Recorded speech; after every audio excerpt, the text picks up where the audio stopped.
Hello भाई लोग, नमस्ते। आज की इस वीडियो में एक बहुत ही महत्वपूर्ण विषय भारत की समुद्री सीमाएं यानी मैरीटाइम जोन्स ऑफ इंडिया के बारे में चर्चा करेंगे, जो कि एक महत्वपूर्ण विषय है कॉम्पिटिटिव एग्ज़ाम्स या बीए, एमए, 12th तक की पढ़ाई के लिए भी। जैसा कि आप लोग जानते हैं कि मैं भूगोल की सीरीज़ चला रहा हूं, जिसमें मैं शुरू से अंत तक आपको सारे भूगोल के बारे में जानकारी दूंगा, भारतीय भूगोल के बारे में। इसका पार्ट 4 है। अगर आप एक नागरिक के तौर पर भी इसे पढ़ेंगे, जब भी आपको बहुत ज़्यादा जानकारी मिलेगी कि हाँ भाई, हम इंडिया के नागरिक हैं, तो हमें पढ़ना चाहिए, कि हमें जानकारी लेनी चाहिए अपने इंडिया के बारे में। तो चलिए शुरू करते हैं। सबसे पहले जो अपना टॉपिक है भारत का समुद्री क्षेत्र, उसे पढ़ने से पहले हम जान लेते हैं कि आखिर समुद्री सीमा होती क्या है। यानी समुद्र और स्थल के बीच में एक रेखा होती है काल्पनिक तौर पर, वही समुद्री सीमा है, जो कि ये निर्धारित करती है कि यहाँ से समुद्र शुरू है। यानी यहाँ हिंद महासागर है, यहाँ बंगाल की खाड़ी है और यहाँ पे अरब सागर है। तो हमें ये भी तो पता होना चाहिए कि हाँ भाई, कहाँ से समुद्र शुरू है। जैसे यहाँ पे तमिलनाडु लगता है, यहाँ पे तमिलनाडु है, यहाँ केरल, कर्नाटक है, यहाँ आंध्र प्रदेश है। तो जो स्थलीय सीमा है हमारी और जो जलीय सीमा है, हमें स्थलीय सीमा के बारे में पता है कि हाँ भाई, यहाँ पर जो है पाकिस्तान है, यहाँ चीन है, नेपाल है। तो हमें पता है कि इनके जो बॉर्डर होता है, यहाँ पर एक स्थलीय सीमा होती है, जैसे हम बॉर्डर बोल देते हैं। उसी प्रकार जो समुद्र है, समुद्र में भी तो कोई सीमा होगी, और वो सीमा कहाँ तक लगेगी। अगर ये नहीं पता होगा तो ऐसे तो कोई भी आके हमारे समुद्र में या हमारी जगह पे कब्जा कर लेगा, या किसी के भी जहाज़ हमारे यहाँ पे आ जाएगा। पहले के टाइम में क्या था कि जो राजा महाराजा थे वो ज़्यादातर समुद्र में ध्यान नहीं देते थे, इसी वजह से अंग्रेज़ जो हैं हमारे भारत में आ गए थे। लेकिन आज के टाइम में क्या है कि समुद्र में भी अपना अधिकार जो देश हैं वो रखते हैं। इस वजह से जैसे कोई भी जहाज़ समुद्र में आएगा, उनके सीमा के अंतर्गत जो कि उनकी सीमा लगती है किसी भी देश की, तो वो तुरंत वहाँ पे पकड़ जाता है। जैसे आप लोग सुनते हो कि भाई, जो श्रीलंका है, उनने भारत के कुछ मछुआरों को पकड़ लिया जो कि उनकी सीमा में चले गए थे। इंडिया ने कुछ श्रीलंका के मछुआरों को पकड़ लिया जो मछली पकड़ते हैं, जो श्रीलंका की सीमा में चले गए थे। तो आज हम यही जानकारी लेंगे। तो हमें यह पता करना है कि आखिर समुद्री सीमा होती क्या है। देखिए, जैसे किसी देश की स्थल यानी भूमि पर सीमा होती है, जो कि अभी मैंने बताया है, वैसे ही समुद्र में भी देशों के अधिकारों और सीमाओं को तय करने के लिए अंतर्राष्ट्रीय नियमों के अनुसार सीमा बनाई गई, जिसे समुद्री सीमा कहते हैं। देखिए, पहले क्या था कि कोई भी ऐसी सीमा नहीं थी समुद्र में जो कि ये तय करे कि हाँ, समुद्र तो भाई बहुत बड़ा है ना, समुद्र की तो कोई ऐसा ही मतलब लिमिट नहीं है। उसे अगर देखते जाओ तो पता नहीं कितने किलोमीटर, हज़ारों किलोमीटर, लाखों किलोमीटर तक समुद्र होगा किसी भी देश में। तो वो जो समुद्र है, उस समुद्र में कोई भी देश कितना उसका अधिकार है, इसकी जानकारी पहले जो है लोगों के पास नहीं थी, या किसी भी देश के पास नहीं थी। जिससे ऐसे क्या होता था, बहुत सारे झगड़े होते थे। जैसे मान लीजिए हिंद महासागर है, अब हिंद महासागर में कोई भी ऐसा बहुत मूल्यवान खनिज निकल आया। अब उसमें भारत सोचेगा कि भाई, हिंद महासागर जो है मेरे पास है तो मेरा है सारा। लेकिन यहीं पे चीन आ जाए और चीन कहते कि भाई, हिंद महासागर है, यहाँ पे सागर तो सागर, समुद्र तो सबका है, तो ये समुद्र में यहाँ पर जो चीज़ है या जो भी भौतिक या कोई भी ऐसा खनिज है वो मेरा है, तो मैं भी लूँगा। तो यहाँ पे भारत और चीन के बीच झगड़ा हो जाएगा। लेकिन 1982 में क्या हुआ कि यूएनओ यानी संयुक्त राष्ट्र संघ द्वारा एक कन्वेंशन, सम्मेलन बुलाया गया। उसमें क्या हुआ कि कोई भी सार्वभौमिक समुद्री कानून नहीं, मतलब ऐसा होता था कि पहले कोई भी सार्वभौमिक समुद्री कानून नहीं होता था, अपनी मर्जी से समुद्री सीमाओं पर दावा कर लेते थे, जिससे देशों के बीच तनाव हो रहा था, जो कि मैंने अभी आपको बताया। अब आगे हम पढ़ते हैं, इसका समाधान कैसे निकाला। यानी सब देशों ने मिलकर इसका समाधान कैसे निकाला कि भाई, कोई भी देश जो है मेरी सीमा पर या मैं उसकी सीमा पर समुद्र पे जाके उसके खनिजों को ना ले सकूं, ना चुरा सकूं, तनाव की स्थिति ना पैदा हो। इसलिए सब देशों ने क्या किया कि जो यूएनओ है यानी संयुक्त राष्ट्र संघ, उसने एक सम्मेलन बुलाया। उस सम्मेलन का क्या नाम था, अंक्लोज थर्ड, यानी United Nation convention on the law of the sea third. इसे संयुक्त राष्ट्र का समुद्री अभिसमय भी कहते हैं। यानी जो समुद्र के तनाव की स्थिति में, यानी समुद्री सीमा के निर्धारण की स्थिति में एक सम्मेलन बुलाया गया था, उसे हम संयुक्त राष्ट्र का समुद्री अभिसमय सम्मेलन भी कहते हैं और अनक्लोज थर्ड भी कहते हैं इंग्लिश में। किसने बुलाया था? यूएनओ यानी संयुक्त राष्ट्र संघ ने बुलाया था। इसका परिणाम क्या हुआ कि सम्मेलन जो है 1982 में संपन्न हुआ। सम्मेलन का क्या हुआ कि 1982 में वो ख़त्म हुआ। कन्वेंशन जो होते हैं उस पर ऐसा होता है कि कन्वेंशन में अगर किसी भी देश ने साइन कर दिए हैं तो भाई उस देश को जो कन्वेंशन में नियम होंगे उनको मानना पड़ेगा। अगर वो नहीं मानेगा तो फिर ये गलत होगा, क्योंकि कन्वेंशन का मतलब ही होता है कि अगर किसी देश ने उस पर साइन किए हैं तो उनके नियम को मानो। तो ये जो था एक कन्वेंशन था।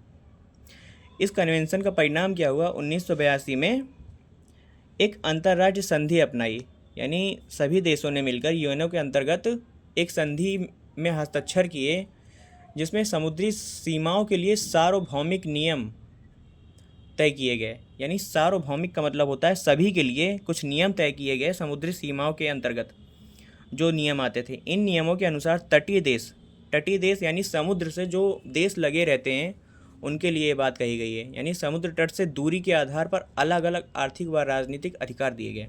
देखिए क्या किया गया कि जो पहले बहुत सारे झगड़े होते रहते थे उसके निपटान के लिए 1982 में यूएनओ ने एक कन्वेंशन बुलाया और उस कन्वेंशन का परिणाम क्या हुआ कि 1982 में एक संधि पे हस्ताक्षर हुए। उस संधि पे हस्ताक्षर होके कुछ नियम बनाए गए और वो नियम के अनुसार किसी भी समुद्री देश का जो तटीय देश होगा उसके आर्थिक और राजनीतिक अधिकार दिए गए। ठीक है, तो अब हमें पता चल गया कि पहले क्या था कि किसी भी देश की जो तटीय सीमा थी यानी समुद्री क्षेत्र था उसको निर्धारित नहीं किया गया था कि भाई कितने किलोमीटर या न्यूटिकल माइल। देखिए समुद्र को जो मापने की इकाई है वो न्यूटिकल माइल है, उतने तक उस देश का अधिकार रहेगा और फिर उसके आगे किस देश का अधिकार रहेगा। इसलिए वहाँ झगड़े होते रहते थे। लेकिन बाद में क्या हुआ, 1982 में यूएनओ के द्वारा एक सम्मेलन बुलाया गया जिसे कन्वेंशन बोलते हैं और उसमें एक संधि अपनाई गई जिसके अनुसार आर्थिक और राजनीतिक कुछ अधिकार दिए गए उस देश को उस समुद्री सीमा के लिए। अब आगे हम पढ़ते हैं तो कुछ मुख्य शब्द हम जान लेते हैं। देखिए जो मुख्य विषय है अपना समुद्री सीमा, उसको जानने से पहले हम कुछ ऐसा शब्द जान लेते हैं जो कि बहुत महत्वपूर्ण है। सबसे पहला जो शब्द है न्यूटिकल माइल, जिसे हम NM से डिकोड करते हैं। तो देखिए समुद्री दूरी को किलोमीटर या मील में नहीं बल्कि न्यूटिकल माइल में मापा जाता है। जैसे कि हमें पता है कि हम जैसे स्थल में रह रहे हैं तो स्थल में जो दूरी मापने की इकाई वो किलोमीटर है, मीटर है, फुट है, ठीक है, मील है। उसी प्रकार समुद्र की जो दूरी होती है यानी समुद्र में कितने किलोमीटर है, कितने मीटर है, उसको जो मापते हैं वो न्यूटिकल माइल यानी NM में नापते हैं। और ये जो NM होता है ये 1.852 किलोमीटर होता है। यानी एक न्यूटिकल माइल में 1 यानी 1 किलोमीटर 0.852 मीटर होता है। ठीक है, एग्जाम्पल, अगर समुद्र में कोई चीज़ 10 न्यूटिकल माइल होगी तो वो 18.5 किलोमीटर होगी। समझ में आया ना? मतलब न्यूटिकल माइल जो होता है वो किलोमीटर से बड़ा होता है और यही न्यूटिकल माइल से ही समुद्र की सीमा को नापा जाता है। तो हम आगे दूसरा जो पॉइंट है वो है आधार रेखा। ये भी एक महत्वपूर्ण शब्द है समुद्री सीमा को पढ़ने से पहले। देखिए आधार रेखा क्या होती है? किसी भी देश का तट बिल्कुल सीधा नहीं होता है, वह टेढ़ा मेढ़ा होता है और कटा फटा होता है। समुद्री सीमा मापने के लिए इस टेढ़े मेढ़े तट के सबसे उभरे हुए बिंदुओं को मिलाने वाली एक काल्पनिक रेखा होती है जिसे आधार रेखा कहते हैं। इसी से समुद्र की सभी दूरियां चाहे वो 12 न्यूटिकल माइल हो या 200 न्यूटिकल माइल हो मापी जाती हैं। देखिए कोई भी चीज़ होगा हम उसकी अगर नपाई यानी उसका नाप लेंगे तो हम कोई आधार बिंदु यानी जहाँ से शुरू करेंगे वो तो कोई बिंदु रहेगा, है ना। यानी 1 से लेके 10 तक 10 किलोमीटर नापना है तो हमें पता होना चाहिए कि हम 1 किलोमीटर यानी जहाँ से स्टार्ट करेंगे वो बिंदु कहाँ पर है, जब भी तो हम 10 किलोमीटर नापेंगे। तो उसी प्रकार किसी भी देश से जो समुद्री सीमा लगती है और वो समुद्री सीमा में उस देश का कितने न्यूटिकल माइल तक अधिकार है, उसको नापने के लिए एक बिंदु यानी शुरुआती बिंदु तो होना चाहिए। तो उस शुरुआती बिंदु के लिए क्या किया कि देखिए, मैं मैप में आपको बना के दिखाता हूँ।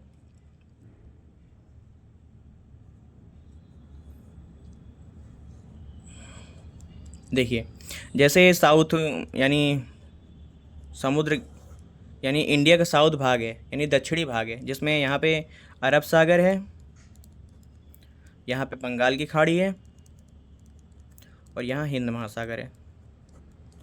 अब इस पे क्या है कि ऐसे तो हमें सीधा सीधा दिख रहा है, लेकिन हम जब वहाँ पे बिल्कुल साइड में जाके अपने आँखों से देखेंगे ना, तो हमें वहाँ पे ऐसा दिखेगा कि जैसे ये ऐसे हो रहा है, ये इधर ऐसे जा रहा है, ये ऐसे जा रहा है, कोई इधर भाग बाहर निकल रहा है, ऐसे करके कुछ बना होगा। यानी यहाँ पे कोई गड्ढा होगा जिसमें एक बहुत बड़ी झील होगी, जैसे यहाँ पे उड़ीसा में है चिल्का झील, जो कि अंदर जाके ऐसे करके है बनी हुई है। आगे यहाँ पे ऐसे डब्लू जैसे बना है ऐसे करके। तो ये जो आकार बना है, तो हमें पता है कि यहाँ सीधा सीधा तो है नहीं, टेढ़ा मेढ़ा है ना, तिरछा मिर्छा। तो इसी को, जो इसका सबसे ऊपरी भाग है, यानी मान लीजिए कोई अंदर गया है भाग, कोई बाहर गया है रेखा में, तो उसका जो बाहर का भाग है उसको एक काल्पनिक रेखा मान लिया, आधार रेखा, जो कि ऐसे है। मान लीजिए ये आधार रेखा है, यहाँ से ये जो समुद्री, ये जो तटीय सीमा है, यहाँ से एक आधार रेखा है। इसके इस साइड में जब आओगे तो यहाँ समुद्र का भाग है, यहाँ समुद्र का भाग है, यहाँ भी समुद्र का भाग है, इस साइड में भी ऐसे ही है, और इस साइड में हिंद महासागर साइड में भी ऐसे ही है कि नहीं। तो जब इस साइड में आप चलोगे, जब न्यूटिकल माइल मापा जाएगा, तो जो आधार रेखा है वो देश की सीमा से है। ठीक है, अब समझ में आया। अब देखिए, आंतरिक जल, एक और पॉइंट है, आंतरिक जल। तट के टेढ़े मेढ़े होने के कारण तट और आधार रेखा के बीच कुछ जल क्षेत्र जैसे खाड़ियाँ, नदियाँ छूट जाती हैं। ठीक है, देखिए जो अभी मैं बता रहा था कि कोई भी देश है, वो भाई अब उसकी जो आखिरी सीमा होगी देश की, जो समुद्र से लगेगा, वहाँ पे ये तो है नहीं कि हाँ भाई वो पूरा ऐसे सीधी सीधी लाइन खींची हो, टेढ़ा मेढ़ा होगा ना। कोई ऐसे जा रहा है, कोई ऐसे जा रही, कोई ऐसे, कोई यहाँ पहाड़ आ गया, यहाँ पे नदी आ गई, ऐसे करके, है ना। तो यहाँ पे जैसे नदी आ गई, तो यहाँ नदी है, यहाँ पे खाड़ी बनी है, यहाँ पे गड्ढा बहुत ज़्यादा है, तो वहाँ पे जो पानी भरा होगा वो आंतरिक जल क्षेत्र होता है। ठीक है, और देश का जो है ना, उस पर भी पूरा अधिकार रहता है। समुद्री सीमाओं का विभाजन हमारे इस पार्ट यानी पार्ट 4 का ये मुख्य भाग है, जिसमें हम समुद्री सीमाओं का विभाजन पढ़ेंगे। जैसे कि मैंने अभी आपको मैप में बताया था कि जो इंडिया की जो लास्ट सीमा है, यानी तमिलनाडु से मान लीजिए वहाँ पे एक आधार रेखा खींच दी गई, उसके आगे समुद्र में जब हम जाओगे, देखिए मान लीजिए इंडिया है ऐसे करके, ये इंडिया है। ठीक है, इंडिया में ये जो भाग है, ये मान लीजिए ये वाला है। ठीक है, यानी ऐसे, ठीक है, इधर भी और इधर भी। तो ये वाला जो भाग है, ये इसको मान लीजिए। तो इसके यानी ये जो कर्नाटक का और केरल का हिस्सा है, हम अरब सागर को ले लेते हैं। ये जो है यहाँ पे कर्नाटक है, ठीक है, यहाँ केरल है, ऐसा जो भाग है। अब इसके आगे ये जो कर्नाटक का समुद्री सीमा से टच हुआ भाग है, वो ऊपर नीचे मैंने अभी बताया था होगा। अब यहाँ पे जो ऊपरी भाग होगा सबसे, उसको हम आधार रेखा बोल दे रहे हैं। तो इस आधार रेखा से 12 न्यूटिकल माइल का जो क्षेत्र होता है, जैसा अभी मैंने बताया था कि जो 1 न्यूटिकल माइल होता है वो कितना होता है, 1.825, ऐसे कुछ बताया था ना। वैसे ही 12 न्यूटिकल माइल का जो क्षेत्र होता है वो क्या होता है, तटीय जल क्षेत्र होता है। ठीक है, फिर उसके आगे जो 12 न्यूटिकल माइल क्षेत्र होता है, यानी यहाँ से 24 न्यूटिकल माइल, यानी 12 न्यूटिकल माइल से फिर 12 न्यूटिकल माइल तक का जो क्षेत्र होता है, उसे समीपवर्ती जल क्षेत्र बोलते हैं। और उसके आगे यानी 24 न्यूटिकल माइल से 200 न्यूटिकल माइल तक का जो क्षेत्र होता है, उसे अन्वयन आर्थिक क्षेत्र बोलते हैं। और फिर उसके आगे का जो क्षेत्र होता है, उसे हम उच्च सागर बोलते हैं। समझ में आया? यानी हमने क्या जानकारी ली कि कोई भी देश है, उस देश के अंदर की जो सीमाएं होंगी उसे हम स्थलीय सीमा बोलते हैं। और उसी स्थलीय सीमा में बहुत सारे राज्य होते हैं, और वो राज्य की जो संप्रभुता होती है वो सरकार के पास होती है। यानी जो जिसका शासन होगा या जो वहाँ के लोग होंगे उनके पास रहेगी, ठीक है। उसी प्रकार जो समुद्र होते हैं, समुद्र में भाई उस समुद्र का तो कोई चुनाव लड़ता नहीं है कि हाँ भाई ये वाला समुद्र हमारा होगा, ये वाला समुद्र हमारा होगा। तो जो समुद्र किसी देश से लगा रहेगा उसमें, उस समुद्र में उसका देश का कितना अधिकार होगा, इसकी जानकारी के लिए जो कन्वेंशन हुआ था उसमें कुछ आर्थिक और राजनीतिक अधिकार दिए गए। तो जो 200 न्यूटिकल माइल तक का क्षेत्र होता है समुद्र से, उसका अधिकार जो है किसी देश के पास रहता है, लेकिन ये अधिकार जो है अलग अलग प्रकार से रहता है। जैसे पहले पॉइंट की हम बात करें तो तटीय जल क्षेत्र जो है ये 12 न्यूटिकल माइल तक का क्षेत्र होता है। इसे हम क्षेत्रीय जल क्षेत्र भी बोलते हैं। इसमें देश को पूर्ण संप्रभुता प्राप्त होती है, ठीक है। वायुमंडल, जल, समुद्री तल, भूगर्भ पर पूरा नियंत्रण होता है और विदेशी जहाज़ बिना अनुमति प्रवेश नहीं कर सकते, कुछ अपवाद को छोड़ के।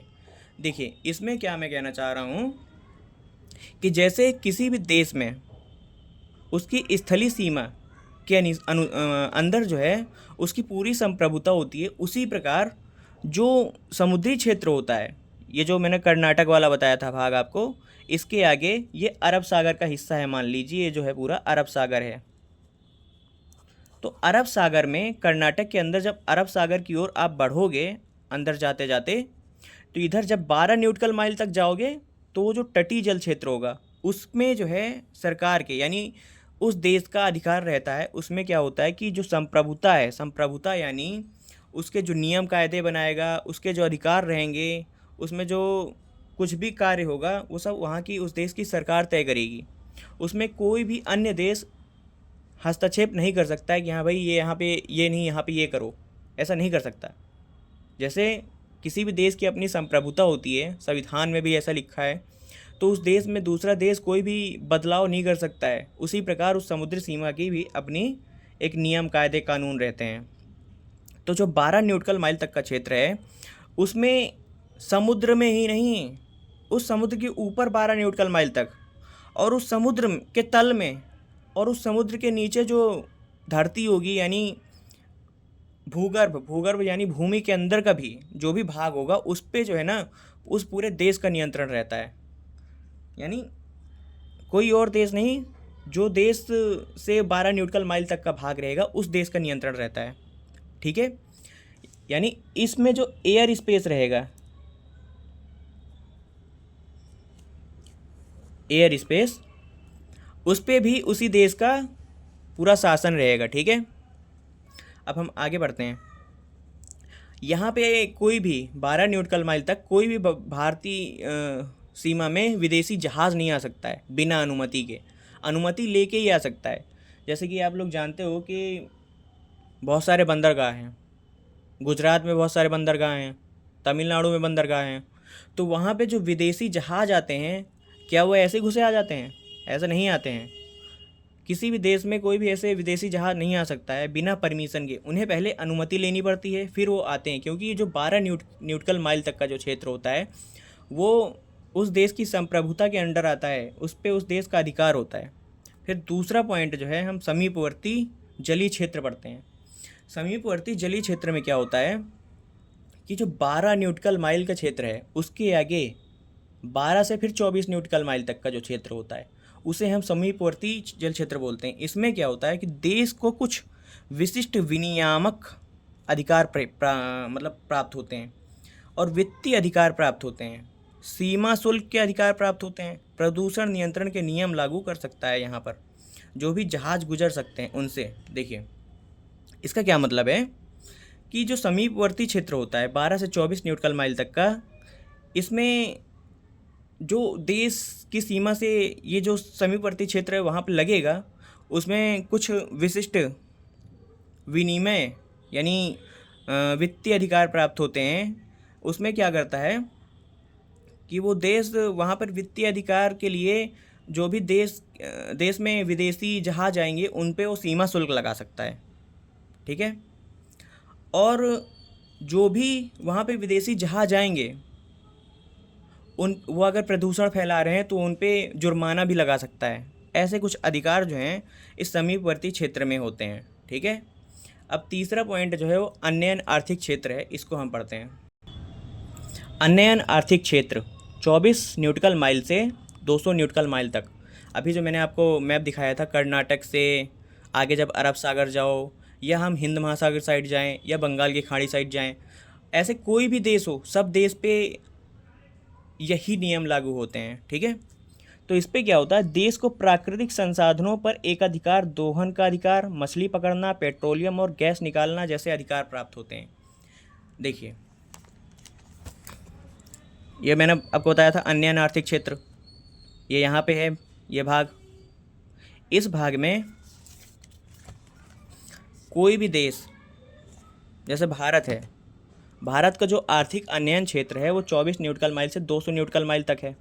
इसमें भारत क्या कर सकता है, भारत का जो प्राकृतिक संसाधन है इस समुद्र में, उस पर एक अधिकार रहेगा, यानी कोई भी उस पर हस्तक्षेप नहीं कर सकता है।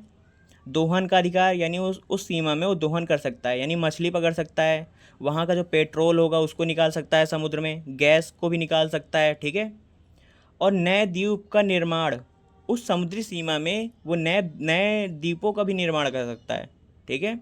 और वैज्ञानिक अनुसंधान, यानी यहाँ पे वैज्ञानिक जो हैं वो नए नए मिनरल्स, नए नए खनिज, नए नए बहुत सारे रासायनिक तत्व खोज सकते हैं, ठीक है।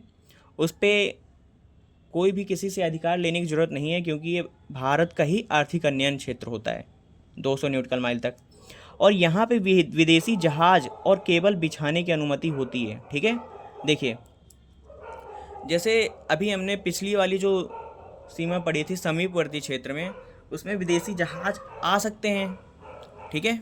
देखिए, इसमें क्या था कि विदेशी जहाज जो हैं आ सकते हैं, लेकिन इन पर क्या होता है कि बहुत सारे नियम, कायदे, कानून सब लागू होते हैं, और अगर ये लोग यहाँ पर प्रदूषण फैलाएंगे तो उनको जुर्माना भी देना पड़ सकता है। लेकिन जो अनन्य आर्थिक क्षेत्र होता है, इसमें विदेशी जहाज आ सकते हैं, केबल बिछाने का भी अधिकार होता है। यहाँ पे केबल क्या होता है कि जो इंटरनेट है, यानी नेटवर्क होता है, इसे चलाने के लिए बहुत सारी समुद्र में केबल बिछाई जाती हैं। वो उन केबलों के द्वारा ही हमें हमारे मोबाइल में वाईफाई, इंटरनेट प्राप्त होता है, ठीक है। तो वहाँ पे हम केबल भी बिछा सकते हैं इस 200 न्यूटिकल माइल तक। कोई भी देश ऐसा कर सकता है, कोई भी देश का विदेशी जहाज भी आ सकता है यहाँ पे। लेकिन इस 200 न्यूटिकल माइल में कोई भी देश वहाँ के संसाधनों का दोहन नहीं कर सकता है, यानी यहाँ पे जो भी खनिज पाया जाएगा, जो भी पेट्रोल पाया जाएगा, जो भी डीजल पाया जाएगा, जो भी गैस पाई जाएगी, उस पर वो देश जो है अधिकार नहीं कर सकता है, क्योंकि ये जो अन्वयन क्षेत्र है ये इंडिया का रहेगा, या किसी भी ऐसी देश का रहेगा जिसकी 200 न्यूटिकल माइल तक की सीमा रहेगी। अब इसके बाद का जो क्षेत्र होता है वो ये वाला है, अन्वयन क्षेत्र के बाद उच्च सागर, ठीक है। देखिए, इसमें इंडिया की मैप मैं आपको दिखाता हूँ। ये इंडिया का मैप है। यहाँ पे इस साइड में हिंद महासागर है, इस साइड में बंगाल की खाड़ी है, और इस साइड में अरब सागर है। इधर से जब आओगे, ऐसे ले लो या ऐसे ले लो या ऐसे ले लो, तो यहाँ पे जो है आधार रेखा है, ठीक है। यहाँ पे क्षेत्रीय जलीय क्षेत्र है जो कि 12 न्यूटिकल माइल है। फिर यहाँ पे समीपवर्ती है जो कि 24 है। फिर इसके आगे अन्वयन क्षेत्र है जो कि 200 न्यूटिकल माइल है। इसके देखिए, ठीक है, इसके आगे का जो क्षेत्र रहेगा वो है उच्च सागर, यानी ये जो 200 न्यूटिकल माइल है, इसके आगे का जो क्षेत्र रहेगा वो है उच्च सागर, ठीक है। अब हम इसके बारे में पढ़ते हैं कि उच्च सागर क्या है। ये जो उच्च सागर का क्षेत्र है, ये आधार रेखा से जो 200 न्यूटिकल माइल तक की सीमा है अन्वयन क्षेत्र तक की, उसके आगे का क्षेत्र रहता है। यह अंतर्राष्ट्रीय जल क्षेत्र है, किसी भी देश का एक अधिकार नहीं होता है। अब देखिए, अभी तक हमने पढ़ा कि 200 न्यूटिकल माइल तक कोई भी देश का अधिकार रहता है उस देश की तटीय सीमा पर। ये नहीं कि हाँ भाई अमेरिका है, अमेरिका जो देश है उसका इंडिया के 200 न्यूटिकल माइल तक अधिकार रहेगा, ऐसा नहीं है। या जो बांग्लादेश है उसका इंडिया के 200 न्यूटिकल माइल तक का अधिकार रहेगा इंडिया की सीमा में, ऐसा नहीं है। ठीक है, मतलब पाकिस्तान है, पाकिस्तान की जो 200 न्यूटकल माइल सीमा होगी उस पर सिर्फ पाकिस्तान का अधिकार रहेगा। उसके आगे जो उच्च सागर होगा उस पर सभी देशों का अधिकार होगा। उसी प्रकार इंडिया में भी है, यहाँ सभी देश शांतिपूर्ण गतिविधियाँ कर सकते हैं। ये जो उच्च सागर का क्षेत्र होता है यानी 200 न्यूटकल माइल के आगे का, यहाँ पे सभी देश जो है शांतिपूर्ण लड़ाई झगड़े के बिना कोई भी गतिविधि कर सकते हैं, जैसे जहाज़ चलाना, हवाई जहाज़ उड़ाना और वैज्ञानिक अनुसंधान। ठीक है, यानी यहाँ पे वैज्ञानिक खोजबीन भी कर सकते हैं। यहाँ पे इसके 200 न्यूटकल माइल के ऊपर का जो समुद्री सीमा है उस पर हवाई जहाज़ भी उड़ सकते हैं। यहाँ पे ऐसी कोई भी गतिविधि कर सकते हो शांतिपूर्ण तरीके से। लेकिन यहाँ पे खनिजों के खनन के लिए केवल अंतर्राष्ट्रीय प्राधिकरण ISA की अनुमति से ही किया जा सकता है। देखिए यहाँ पर क्या बात आ गई कि 200 न्यूटकल माइल के आगे तुम हवाई जहाज़ उड़ा सकते हो, वहाँ पानी का जहाज़ भी चला सकते हो, वहाँ पे वैज्ञानिक जो है खोजबीन भी कर सकते हैं, अनुसंधान। लेकिन अगर वहाँ पर कोई भी खनिज पाया गया, बहुत सारे खनिज होते हैं जैसे कि PMM या मैग्नीज, तांबा, निकल, ऐसे कोई भी खनिज पाया गया तो उस पर भी किसी भी देश का अधिकार नहीं रहता है। उस पर कोई भी देश खनन नहीं कर सकता है, क्योंकि वो अंतर्राष्ट्रीय जल है ना, ये अंतर्राष्ट्रीय जल क्षेत्र है। यानी इस पर किसी भी देश का अधिकार नहीं है जो कि वहाँ पे खोजबीन कर सके या खनन कर सके जाके। इसके लिए क्या होता है कि एक अंतर्राष्ट्रीय प्राधिकरण नाम की एक एजेंसी है ISA, इसकी अनुमति लेनी पड़ती है। ठीक है, जब जाके ये अनुमति दे देगा, जब जाके तुम इस 200 न्यूटकल माइल के आगे जो समुद्री सीमा है, अंतर्राष्ट्रीय जलीय सीमा, उस पर खनन कर सकते हो, उन खनिजों को निकाल सकते हो। लेकिन अगर इन्होंने अनुमति नहीं दी तो तुम नहीं निकाल सकते हो। अब हम आगे अपना पढ़ते हैं। इसके आगे ये टॉपिक है कि भारत के लिए जो न्यूटकल माइल या समुद्री सीमा है इसका क्या महत्व है। हमने अभी तक क्या पढ़ा कि किसी भी देश में जो 200 न्यूटकल माइल तक की सीमा होगी उस देश के अंदर की उस पर कानून वगैरह लागू होते हैं। 200 न्यूटकल माइल के आगे की जो सीमा होगी उस पर किसी भी देश का एक अधिकार नहीं रहता है। और ये किन्ने UNO के द्वारा एक 1982 में कन्वेंशन हुआ था, उस पर संधि के द्वारा ये सब कानून प्राप्त हुए थे। क्योंकि पहले क्या था कि कोई भी देश ये नहीं जानता था कि हाँ भाई मेरी सीमा कहाँ तक है समुद्र में, और सीमा नहीं पता रहेगी तो ऐसे तो हिंद महासागर में चाइना आके अपना अधिकार कर लेगा, है कि नहीं। अगर हिंद महासागर में कोई भी ऐसा मूल्यवान खनिज निकल आया तो ऐसे तो चाइना भी कह देगा हाँ भाई मुझे भी चाहिए। ऐसे बहुत सारे 193-94 देश सब आके कह देंगे कि भाई मुझे भी चाहिए इस पे से हिस्सा। ऐसे तो अगर मान लीजिए कि ब्रिटेन के पास कोई समुद्र है और वहाँ पे कोई खनिज ऐसा निकल आया तो वहाँ पे इंडिया जाके अपना कह देगा भाई मुझे भी इसमें से हिस्सा चाहिए। तो इसी से टकराव से बचने के लिए क्या किया कि जो कोई भी देश होगा उसकी जो 200 न्यूटकल माइल तक की सीमा के अंतर्गत आने वाले कुछ पदार्थ खनिज रहेंगे, उन पे ही सिर्फ उनका अधिकार रहेगा आर्थिक राजनीतिक तौर पर, जो कि 1982 की संधि में नियमों के अनुसार वो जो अधिकार दिए गए हैं वो मैंने अभी आपको पहले पढ़ाया है। ठीक है, जो कि 3 पॉइंट आपको मैंने पढ़ाया है। क्षेत्रीय जलीय क्षेत्र में क्या अधिकार है, समीपवर्ती में क्या अधिकार है, और अन्य क्षेत्र यानी ईज, अन्य क्षेत्र को ईज बोलते हैं, उस पर क्या अधिकार हैं। ठीक है, अब हम भारत के लिए जो समुद्री सीमा या समुद्री क्षेत्र है इसका क्या महत्व है इसके बारे में पढ़ते हैं। देखिए भू राजनीतिक महत्व, इसमें क्या है कि भारत 3 ओर से समुद्र से घिरा है, हम जानते हैं। एक देखिए पूरब में बंगाल की खाड़ी है, पश्चिम में अरब सागर और दक्षिण में हिंद महासागर है। तो हिंद महासागर जो है इसके कारण ये भारत जो है प्रमुख शक्ति के तौर पर एक उभरा है, क्योंकि यहाँ से भी हिंद महासागर से बहुत सारे जहाज़ निकल कर जाते हैं। और अरब सागर और बंगाल की खाड़ी में भी आर्थिक अन्वयन क्षेत्र है। देखिए ऐसे बहुत सारे देश हैं जिन पे सिर्फ एक ही साइड में महासागर है। ठीक है, यानी सिर्फ एक ही साइड में, इधर देखिए जैसे मान लीजिए ये कोई देश है, इसके इधर भी देश है, इसके इधर भी देश है, यहाँ पर भी देश है, यहाँ पर भी देश है, और सिर्फ यहाँ पर जो है समुद्र है।